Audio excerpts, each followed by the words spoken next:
My name is Will Brown, and I'm an artist. I'm out here in Seattle, Washington at Green Lake, and I'm also a YouTuber, but we're just out here selling art and interacting with people, laughing and having a good time, building people up and talking about life and philosophy and art and meaning and purpose and all kinds of good stuff. So yeah, that's me.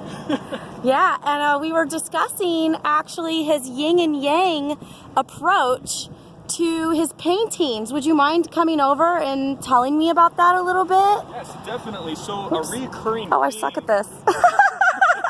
No worries, I'm kind of tall. So. You're very tall.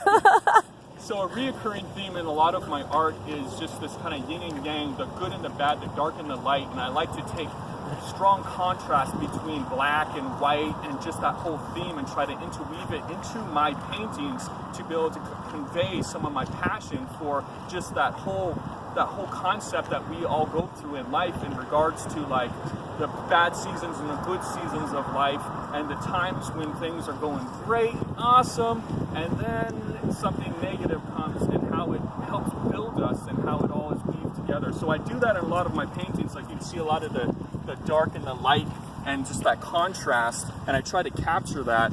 And even with these, you see the light up there and the dark as just part of that philosophy that I have in life and study. Yeah, So and I got it here too. And then this guy here, I love this one. Do you have a title for this painting? I haven't titled this one yet, but I think we should just call it like the surfboard dude or whatever. I mean, giraffe on a Giraffe paddleboard. We've got that was the one. Turtle Island. Yes. Giraffe goes to Turtle Island. Mushrooms on the back of a glorious turtle. You know, it could be anything. And these gentlemen in the boat. Yes. Now, are these bumblebees in... I love this guy on the left face. Right. And they're right fishing. Yeah, do you know what they're fishing for? There could be anything inside these waters. They look kind of treacherous. I don't know. It could be hot dogs. Could be anything. It could be hot dogs. It could Oops. be carrot. It's carrot juice. Okay? I think it is carrot. That it is. It's. They've been through the juicer and they have survived. Oops! I cut your head off. My God. That's okay. All right, and then over here we've got. What is this? You said this was a cocoa. People have been suggesting cocoa bean. So I'm an abstract artist as well as like a surreal landscape artist, and so I've been playing around with a lot of abstract stuff. And as you guys know, in abstract artwork, it's very open to people's different interpretations, suggestions, and this has been really fun to display this one because I got all kinds of different suggestions and interpretations. But one of the funniest ones was that this is like a cocoa bean pod being roasted by fire in the middle of a pool of lava and water intermixed together. Yeah. That was pretty hilarious. So I love it. I love this one. This was one of the first ones I was drawn to well, that was the second one I was drawn to after the giraffe on the paddleboard and Turtle Island carrot juice. Yeah. And this guy here, the more I look at this guy, the more I want to know about it. It looks like a arrow has pierced an organ, perhaps a stomach. Well, this one is once again open to different people's interpretations. Of course. The other day I had a woman here that was sick for 10 years and the doctors couldn't figure out what was wrong with her, and she really resonated and related to this painting in particular because it reminded her of her struggle. Wow. And then all these years later they figured out what her diagnosis was, and she's set free, she's all happy, she's walking around the lake. And she was telling me this story and was all kind of brought out of her because of this painting. It was so cool to see art have that effect on somebody. Yeah. And so that's exactly right. She was thinking like this sick kind of like an organ's pierced or part of you is pierced.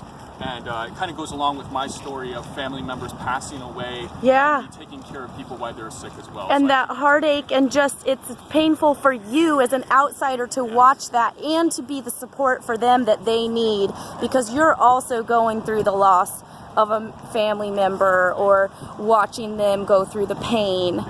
Oops, I cut your head off again because I got all into talking to you. Okay. All right, well, you know, you're going to be partially decapitated through this. It happens to the best of us. And then we've got another yin and yang one here. This one's really cool. I'm gonna say that this almost looks like this lush jungly mountain that maybe has an eruption coming, like maybe underneath it's a volcano and the eruption is about to happen, and so it's maybe a contrast between the lush forest and the necessity of, you know, like when you have volcanoes going off, or even like a forest fire, maybe just the rebirth, perhaps. What do you have to say about all of that? Let's just stick with that, because that was brilliant. I'm just saying, thumbs up on that. 2 thumbs up on that. Yeah. I mean, that one just kind of speaks to me in that way. What I was trying to go for on this when I was building it was just like complementary colors coming together in a unique way, and then I put together the red and the green, trying to complement each other. And then it was just really that, and I left it like that for a minute, and I was like, it needs something more. And so I went ahead and I added like kind of my signature theme of this whole dark and light and the deep contrast of between good and bad and all these different things we see inside the world into the painting, and try to create more strong, jagged edges, kind of in contrast to the flow going on in the background. It's almost like that harsh man-made contrast to, or even just that harshness between the beauty and the anger almost of nature, right? Like, there we go. I like it. Yeah. Like it's kind of clashing and slashing and doing its thing. And then we got this cool abstract. Just, I don't know how I feel about this other than that I like it. Yes. I don't know, it reminds me, I can't even tell you what it reminds me of. It's just that, it almost reminds me of a Studio Ghibli theme, like the guy coming out, oh God, what's his name? Do you know what I'm talking about? Oh, I can't remember what they're called, but the spirits that wear the white and black mask. Oh, what are they called? You're making me think of Spirited Away, that movie. That's what I'm thinking of. Yeah, when he comes in and he's like, not the tree spirits. It's like when he wants the bath or whatever, and he's in pain. And then she takes care of him, and he like eats the frog guy. I totally know. I'm like just completely this is. blanking it. I don't know why this reminds me of Studio Ghibli, other than just this black bar in the upper right that's just kind of dripping and oozing, almost like grasping onto the things around it. The way I see it, it's kind of like here we got a commentator here. It's like a mix of like the logical, like analytic part, and the more free-flowing, artistic, just kind of like ooh, colorful and like exuberant, and then you have these very rigid like concepts and shapes in there that are kind of overlapping between the two, and like here they're kind of like mixing together and like bleeding together. Yes. Bleed. That's absolutely correct, because part of me creating this painting was kind of thinking about, well, inside this area there's a lot of people that work at Amazon, and a lot of people that are more analytical and think inside of coding and computers, and I meet and I talk with a lot of them too, so I really incorporated some of the binary into here as well, and then try to create some good contrast between the more smooth, chill background and then the sharp, jagged shapes up front in the foreground, and then just some interesting stuff for people to do, like 7, 6, 5, 4, 3, 2, and then 1 way in the background. What's gonna happen at 1? That was a question I of some have no people that were looking at idea. this painting. We're gonna explode. They're Boom. like, what is gonna happen? So you're like traveling through this world with shapes and numbers, and you're supposed to go towards the end at the beginning. Do you know what was one of the funniest comments of somebody? It was like some stoner kids that came through.